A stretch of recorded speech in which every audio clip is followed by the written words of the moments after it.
SOS is back again, and this time we're shining our spotlight on weather on Saturn. Studies show that Saturn's weather and climate share some parallels with Earth. One similarity is the polar vortex, which results in very harsh winters here on Earth.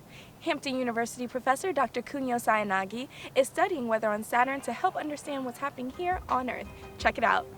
It was over 10 years ago that a mission known as Cassini led Sayanagi to begin his research. The Cassini mission is about studying the entire system, Saturn system as a whole. Dr. Sayanagi has been researching the weather on Saturn for 6 years. He joined the Cassini imaging team as an associate member in 2008 and has been studying the weather on Saturn ever since. My focus is on the weather of Saturn. So Saturn is a gas giant planet. That means that the entire surface we see on Saturn is entirely atmosphere. So all we see on the surface is actually clouds. What we see as surface on the planet are actually all clouds. So each of the cloud is associated to interesting weather patterns. So that is my focus. The Cassini mission has made a lot of progress over the past decade.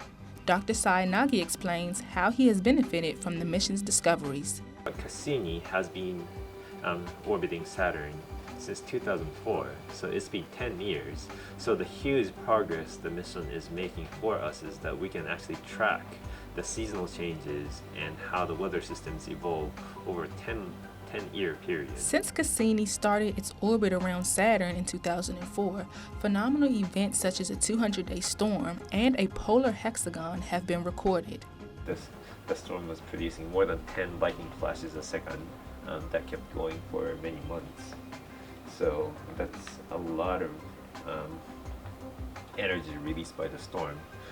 Is the hexagon on Saturn around the North Pole of Saturn. You can see that this hexagonal outline is associated with motions in the cloud. So in here, the fastest moving clouds are actually zipping along this hexagonal outline.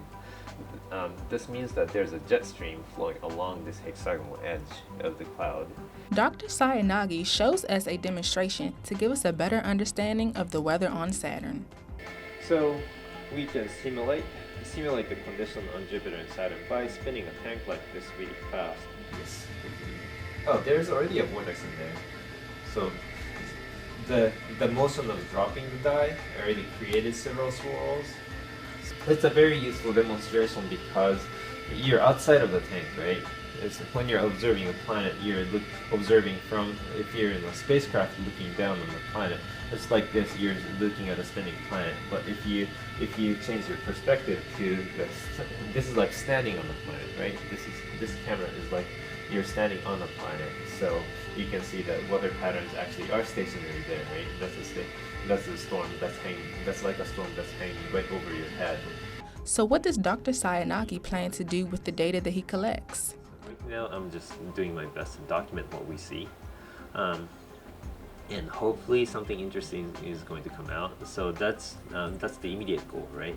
And longer term goal is to explain what I'm seeing, right? What we are finding on Saturn. And why should this matter to you?